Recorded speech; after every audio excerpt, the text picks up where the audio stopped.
Today I'm going to go over chapter 20, chemical texture. I'm not going to cover the whole chapter, but I will be covering some of it. So let me go ahead and share my screen. Give me a second while I figure this out. All right, so let me open this bigger. So like I said, chapter 20, chemical texture, and I'm going to go. Today we're going to cover the structure and purpose of each of the hair layers, and also the chemical action that takes place during a permanent waving. And then second part, I will cover the rest, which I will tell you later on. Anyways. Okay, so what is chemical texture? Chemical texture is pretty much a chemical change that cause to alter the natural wave pattern of the hair. So you're actually changing permanently that pattern of the hair. So this allows the client to have a variety of options to where they can have before, and they can style it however they want to. So anyways, that's what it is, chemical texture. Just remember, it's the chemical that alters, a chemical change that alters the natural wave pattern. So how do we change, or how do we do this? For curly hair, we use different products as relaxers and so on, which we're going to discuss later on. Also, for straightening, to curl straight hair, we use permanent waving, and that's what we're going to talk about today, some of it.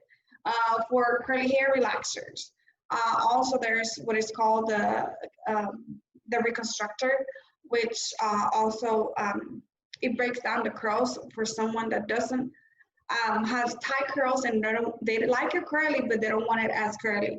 So anyways, I'm going to explain more in detail when we get to those areas or the section. So permanent waving is just pretty much adding wave or curl to the hair. Many people that are at home, they want to call perms to relaxers. But the professional term for relaxer, to make the hair straight, is relaxers, not perms. Perms is to curl the hair. So that's the professional term. So permanent waving, pretty much add waves or curls to the hair.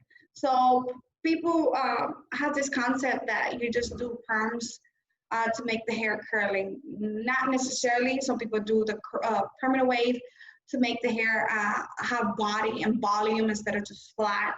They don't necessarily want curls, they just want body. Then we have a relaxing, which is remove the curls, leaving the hair smooth and free of curls. And then we have the curl reformation, which I just mentioned. You pretty much loosen up the curls into a softer curl or wave instead of tight curls. So there is the hair structure. The hair structure is composed of 3 layers.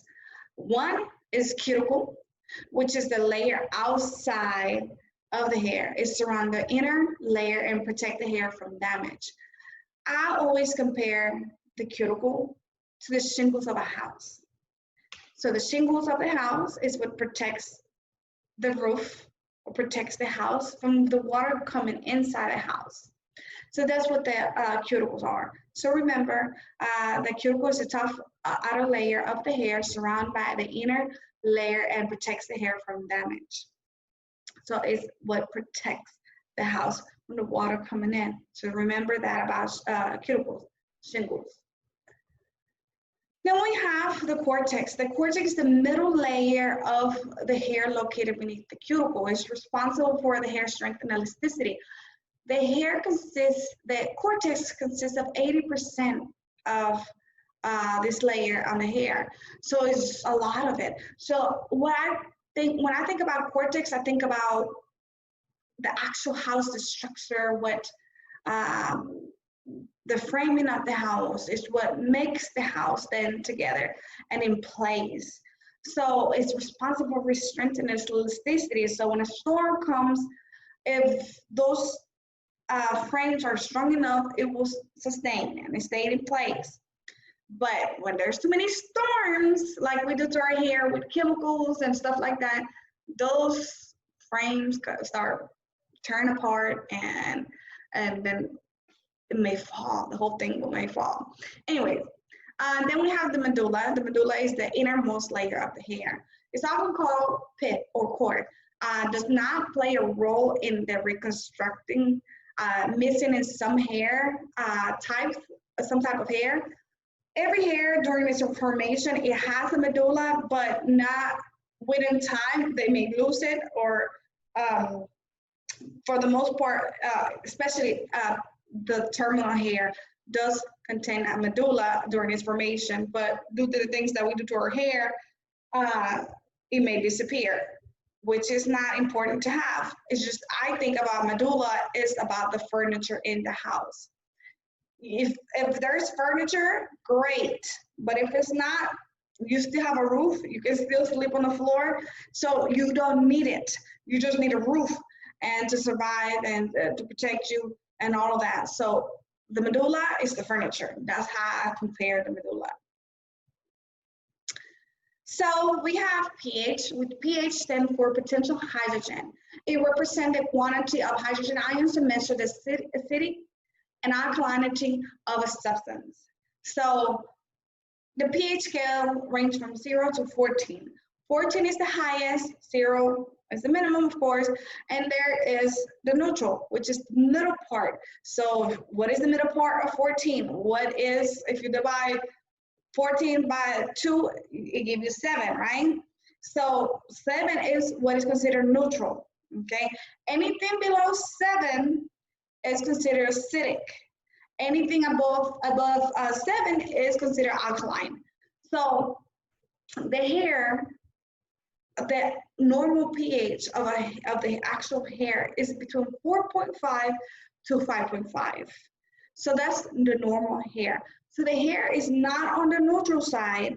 People always think neutral as that's the hair. No, the hair is on the acidic side.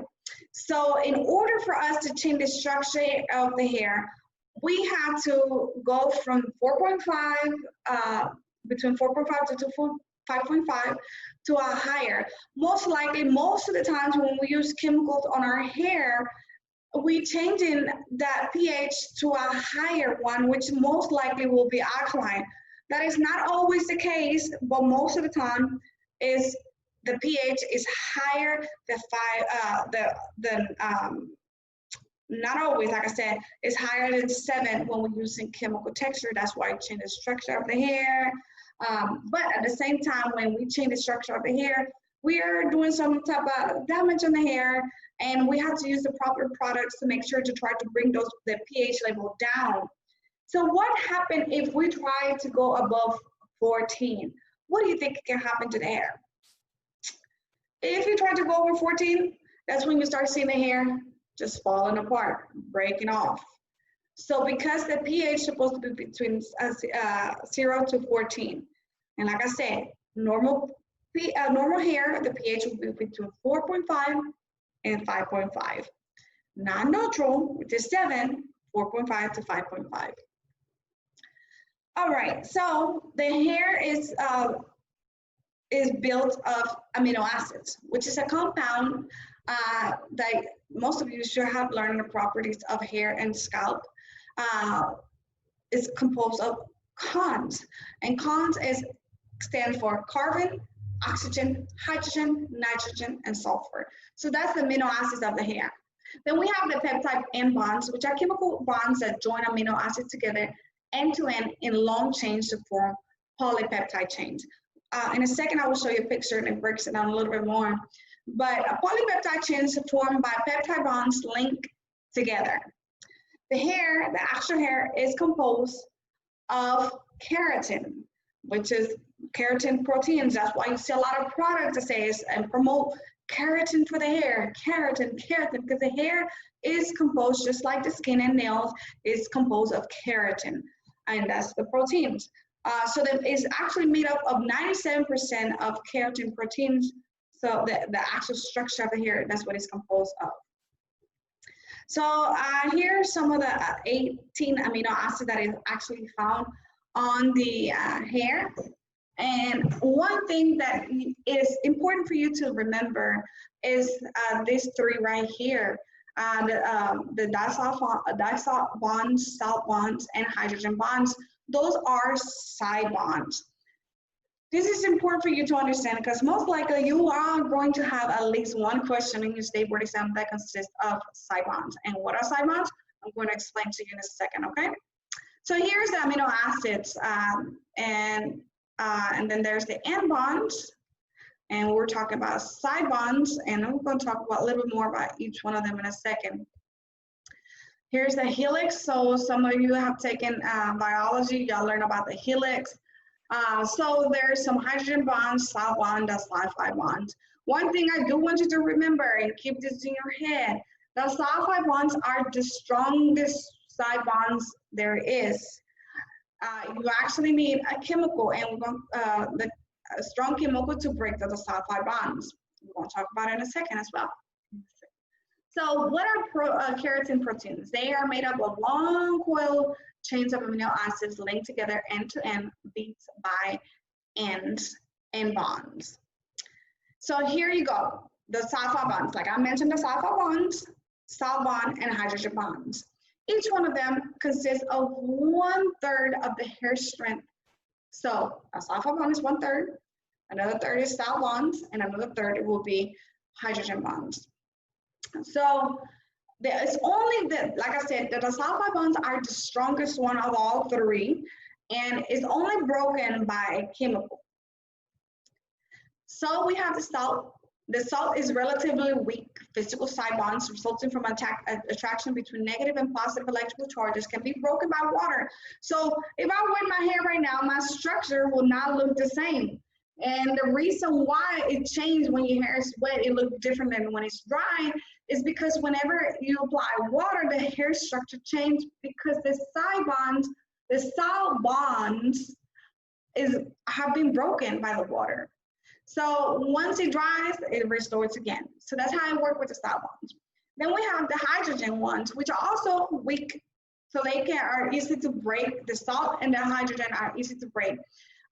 They're weak physical side bonds resulting from an attraction between opposite electrical charges.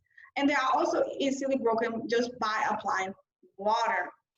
So if you notice, both of them said physical side bond, physical side bond. And this one is, it doesn't say physical because it's broken by a chemical. So if you cannot break the sulfide bond by just applying water. These ones on the other side, they are weak side bonds that are broken physically, meaning that it's not permanently changed like it does with the disulfide bonds that are broken by a chemical. So that one, the disulfide bond is not physical, so it will be permanently. So what is physical change? It's caused by, there's two, on one thing, physical change is when you change it, when you wet it and it changes structure, but it goes back and go back to normal. Same thing when you apply flat iron it, you wet it and the next day it's curly. So that's how it goes. And when it's a chemical change, it's not, you just change it permanently. So when we do perms, there's two processes to it. We have a physical change and we have the chemical change. And the way that we do the physical change is when we apply the tools, the wrapping tool, like with the perm rods, we are changing that physically. It's not changed permanently until we apply the burn solution and the neutralizers. If we don't apply those, and we just apply the perm rods and take it down an hour and then wet it again, it goes back to normal. But when we apply the waving solution and the neutralizer, that's when it changes the structure of the hair.